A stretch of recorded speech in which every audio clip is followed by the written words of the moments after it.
दुनिया के अलग अलग हिस्सों से आज हिंसा, भूकंप और बड़े टकराव की खबरें सामने आई हैं।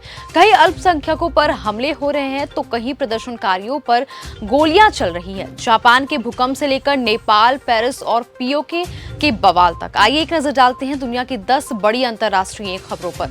नमस्कार, मैं निकेता शर्मा, आप देख रहे हैं न्यूज गंगा। बांग्लादेश में अल्पसंख्यकों पर हिंसा जारी, 6 महीने में 44 मौतें। जी हां, बांग्लादेश में सरकार बदलने के बाद भी अल्पसंख्यकों के खिलाफ हिंसा थमने का नाम नहीं ले रही। वहीं बांग्लादेश हिंदू बौद्ध ईसाई एकता परिषद की रिपोर्ट के अनुसार जनवरी से जून 2026 के बीच 257 सांप्रदायिक घटनाएं दर्ज की गई हैं। इनमें 44 लोगों की मौत हुई है। रिपोर्ट में हत्या, मारपीट, महिलाओं के खिलाफ हिंसा, अपहरण, जमीन पर कब्जा और धार्मिक स्थलों को नुकसान पहुंचाने के मामले शामिल हैं। जापान के फुजिसावा में पहली मस्जिद पर विवाद, सड़कों पर उतरे लोग। जी हां, जापान के समुद्री शहर फुजिसावा में पहली मस्जिद बनाने की योजना को लेकर बड़ा विवाद शुरू हो गया है।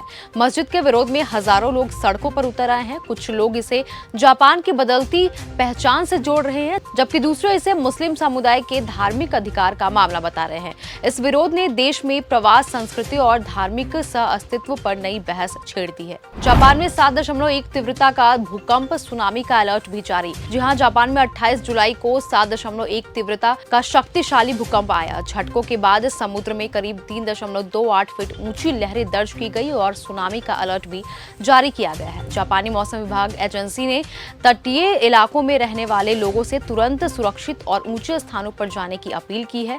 कई प्रांतों में प्रशासन ने हाई अलर्ट भी घोषित कर दिया है। भूकंप के 29 दिन बाद मलबे से जिंदा निकला कुत्ता। जी हां, वेनेजुएला में आए भीषण भूकंप के 29 दिन बाद मलबे से एक कुत्ता जिंदा निकला है। बेली नाम का यह कुत्ता कंक्रीट के नीचे दबा हुआ था।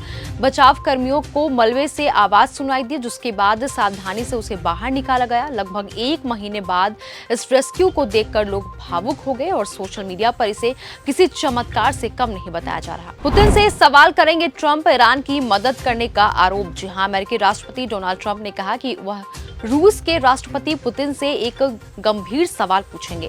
आरोप है कि रूस ने ईरान को सैटेलाइट से मिली खुफिया जानकारी दी है, जिससे मिडिल ईस्ट में अमेरिकी सैन्य ठिकानों को निशाने बनाने में मदद मिली थी। वहीं यह आरोप यूक्रेन के राष्ट्रपति ने लगाया है। ट्रंप ने कहा कि वह पुतिन से सीधे जवाब मांगेंगे। नीरव मोदी को भारत वापस सौंपने में देरी पर भड़की प्रीति पटेल। ब्रिटेन की पूर्व गृह मंत्री प्रीति पटेल ने भगोड़े कारोबारी नीरव मोदी के भारत वापस लौटने में हो रही देरी पर नाराजगी जताई है। उन्होंने कहा कि नीरव मोदी का अभी भी ब्रिटेन में होना हैरान करने वाला है।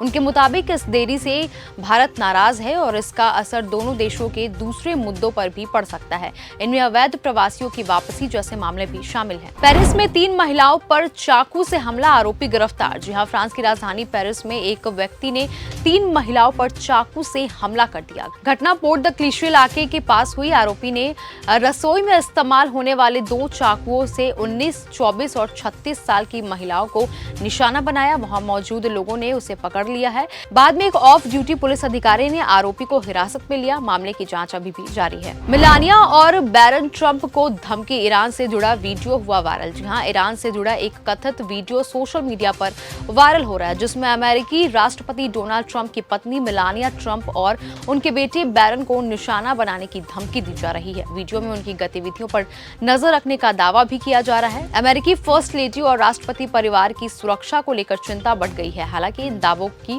स्वतंत्र रूप से अभी पुष्टि नहीं है। नेपाल में युवक की हत्या के बाद हिंसा, सुनसरी में कर्फ्यू। जी हां, नेपाल के सुनसरी जिले में डीजे बजाने को लेकर शुरू हुआ विवाद अब हिंसा में बदल गया है। गोली लगने से 24 वर्षीय ओम प्रकाश मेहता की मौत हो गई है, जिसके बाद इलाके में तनाव और भी ज्यादा फैल गया है। प्रशासन ने अनिश्चितकालीन कर्फ्यू लागू कर दिया है और सेना को तैनात भी कर दिया। पीओके में प्रदर्शनकारियों पर फायरिंग, 9 से 17 मौतों का दावा। जी हां, पाकिस्तान अधिकृत कश्मीर के रावलकोट में प्रदर्शनकारियों और सुरक्षा बलों के बीच हिंसक झड़प हुई। ज्वाइंट अवामी एक्शन कमेटी के दावा है कि फायरिंग में कम से कम 9 लोगों की मौत हुई है, जबकि कुछ रिपोर्टों में मृतकों की संख्या 17 बताई जा रही है। घटना के बाद पूरे इलाके में तनाव है। स्थानीय लोग कार्रवाई का विरोध कर रहे हैं और मृतकों की सही संख्या को लेकर अलग अलग दावे भी सामने आ रहे हैं। तो ये थी देश दुनिया से जुड़ी 10 बड़ी अंतर्राष्ट्रीय खबरें। इनमें से आपको सबसे महत्वपूर्ण कौन सी लगी, हमें कमेंट सेक्शन में जरूर बताएं। तब तक के लिए धन्यवाद। अगर आपको ये हमारा वीडियो पसंद आया हो तो इसे लाइक और शेयर करना बिल्कुल न भूलें। साथ ही हमारे चैनल